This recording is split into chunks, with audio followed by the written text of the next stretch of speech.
今日會講下 hodos 呢一個字，希臘文係道路嘅意思。留意一開始咧，佢有個 breathing 要有個 H 嘅音嘅，所以係 hodos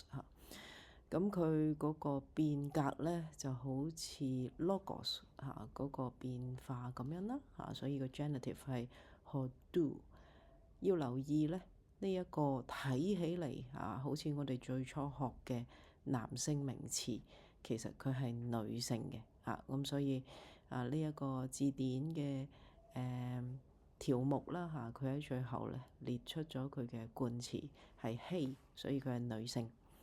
咁呢個字點記咧？其實有一件我哋好熟悉嘅事物係嚟自呢個字嘅。就係你買車嘅時候，要睇架車行咗幾多里數嗰個計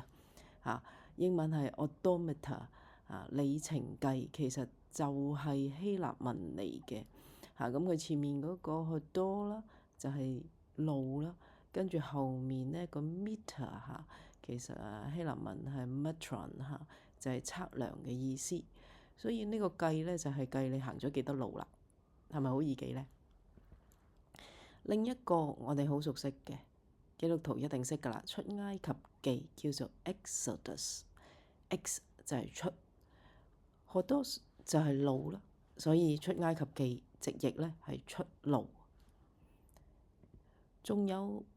四個嘅英文字咧，其實都係 hodos 前面加咗一啲介詞嘅，譬如好熟悉嘅 method 其實咧喺希臘文就係 hodos 前面加咗meth 你見到呢個前面個介詞啦，咁就係跟住某啲路徑咁所以呢個就係方法啦。period 其實都係 hodos 前面加咗 peri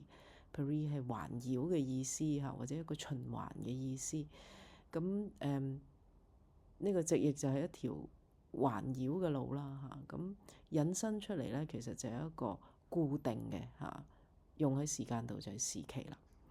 仲有就係 episode 啦而家睇劇集每一集叫每一個 episode 其實喺希臘文其實係喺hodos之前加咗一個 pace 呢個字咁其實係講緊咧喺一條路裏邊有嘢咧係介入咗入嚟或者插咗入嚟啦咁呢個就引申係變咗事件。